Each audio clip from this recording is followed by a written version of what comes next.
बिहार में शिक्षा का कौन शिक्षा माफिया, पूरा तंत्र पर कब्जा। बिहार का कोई मुद्दा है शिक्षा? हाँ, बिहार का मुद्दा है 47, 56 बलात्कार।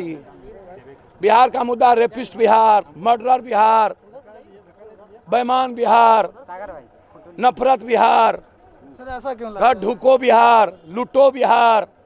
बिहार का ये पॉलिटिशियन से पूछिए। 56-57 वाले को गोर लगो बिहार, जात पात करो बिहार, हिंदू मुसलमान करो बिहार, बैकवर्ड फॉरवर्ड करो बिहार, पूरी संस्था को मिलाओ बिहार, मिटाओ बिहार। एजुकेशन, बिहार में 5 लाख वैकेंसी है।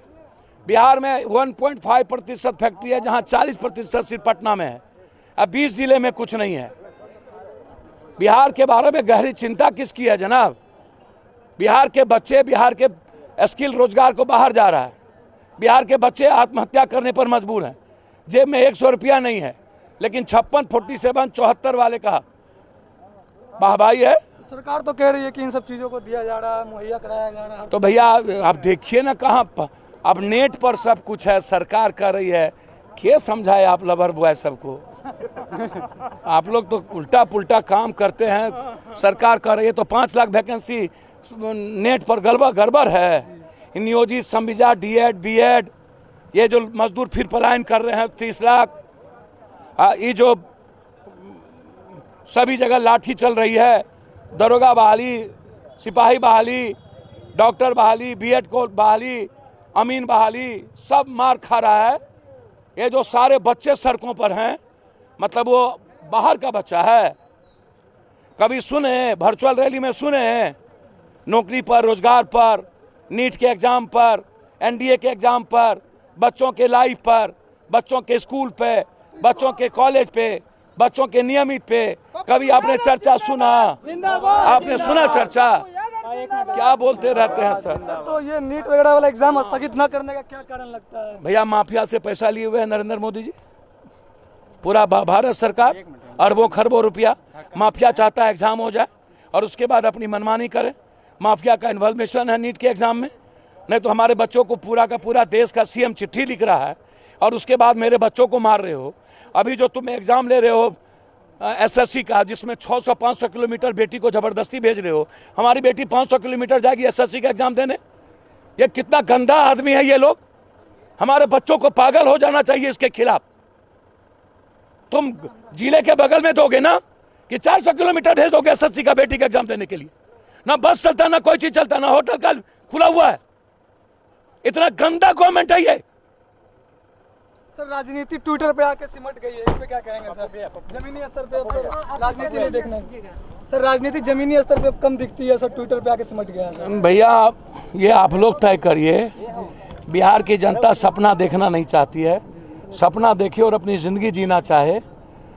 ट्विटर 30 साल तो हो गया ना, जात पात कर लिए ना, मोदी गोदी कर लिए, अब मंदिर हिंदू मुसलमान कर लिए।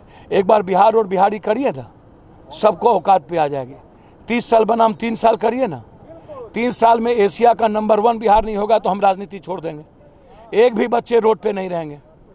एक भी बीपीएल परिवार, चाहे वो दलित हो चाहे किसी जात का लोग, बीपीएल फैमिली जो होगा उसको 10,000 रुपया मंथली सरकार के तरफ से उसको रोजगार मिलेगी।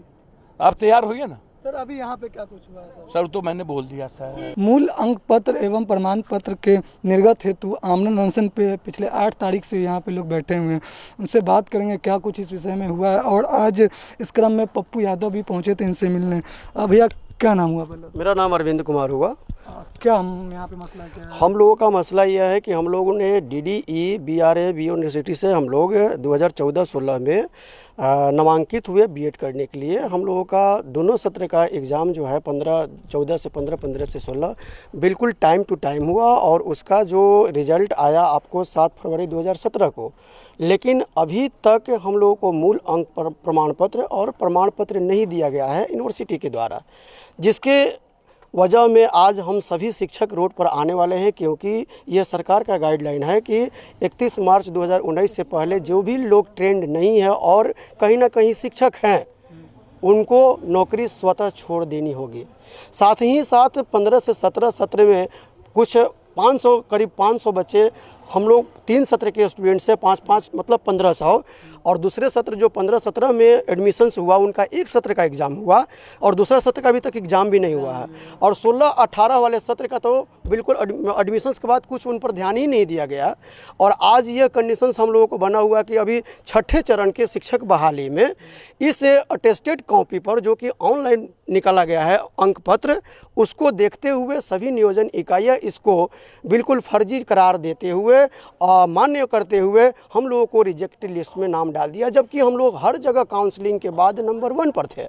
लेकिन इस मूल अंक प्रमाण पत्र की वजह से हम लोग को रिजल्ट जो है वो बिल्कुल रिजेक्ट किया गया है हम लोगों को कि नहीं आप लोगों का अवैध घोषित किया गया है। अतः हम लोग की अगर ये मांग है कि ये राजभवन का मामला था कि उसको मान्यता दिया कि नहीं दिया, उससे हमको कोई बहस नहीं है। जितने भी अभी दर्शक देख रहे हैं इस बात को जानते हैं कि अगर अपने बच्चों को एडमिशन करवाते हैं तो ये कभी नहीं देखते हैं कि उस यूनिवर्सिटी का मान्यता राजभवन से है कि नहीं है। अगर थोड़ा बहुत जो भी कॉन्शस होते हैं वो यही देखते हैं कि इसको NCTA से मान्यता प्राप्त है कि नहीं। हम लोगों ने भी वही किया। ये राजभवन का मामला है, ये फंसा है कि नहीं फंसा ये यूनिवर्सिटी जाने। ये सारा दोष इस यूनिवर्सिटी के है, जो इसके ऊपर बैठे हुए उसकी है, उसमें हम किसी की भी गलती नहीं है। अतः हम ये चाहते हैं कि राजभवन इसको संज्ञान में ले और हम लोगों को उचित कार्रवाई करे और साथ साथ में हम लोगों को मूल अंक प्रमाण पत्र देने के लिए बिल्कुल हमारे DDE को बिल्कुल संज्ञान में ले और ऑर्डर करे, जारी करे, ताकि हम लोगों को प्रमाण मिला।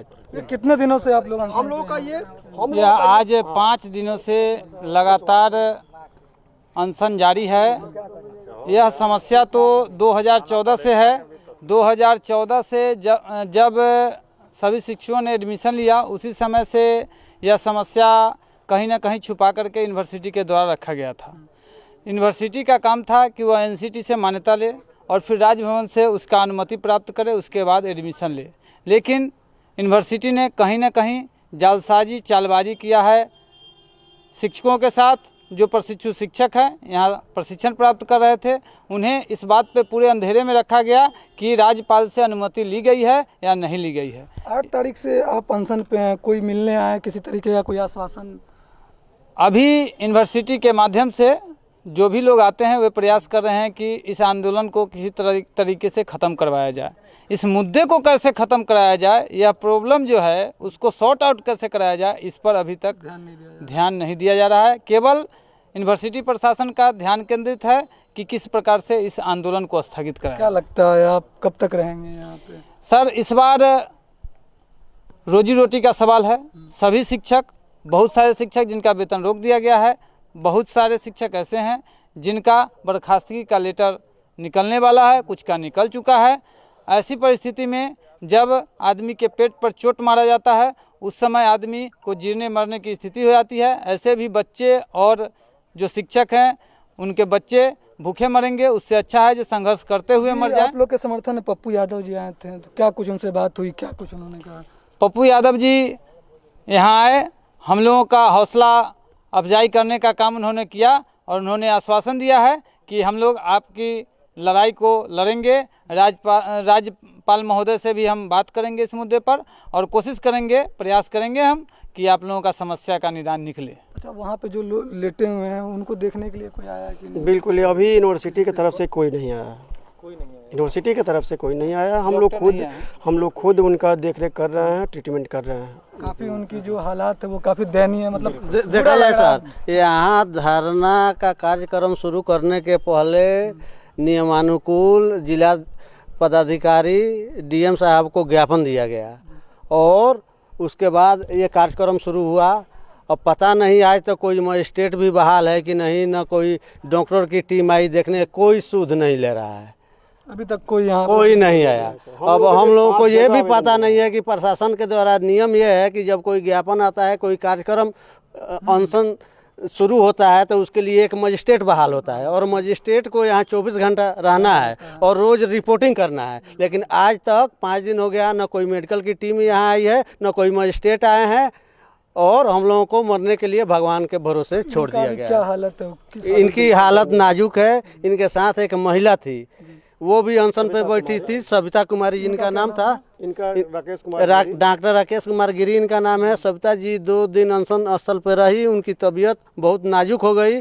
उसके बाद हम लोग खुद से ले जाके हॉस्पिटल में भर्ती कराए, डॉक्टर का इलाज हुआ। उसके बाद डॉक्टर ने कहा कि इनको बेड रेस्ट की ज़रूरत है, जिस कारण से वो अभी बेड रेस्ट में है और इनकी हालत आप लोगों के सामने है। तो क्या मतलब कहीं ना कहीं हिम्मत टूट रहा है या फिर आप लोग जोर लगा के हम लोगों की हिम्मत कभी नहीं टूटेगी और चाहे इसके लिए जो कुछ करना पड़े, भविष्य में इससे भी कड़ा कदम उठाना पड़े, आत्महत्या भी करना पड़े, तो हम लोग उसके लिए भी तैयार हैं।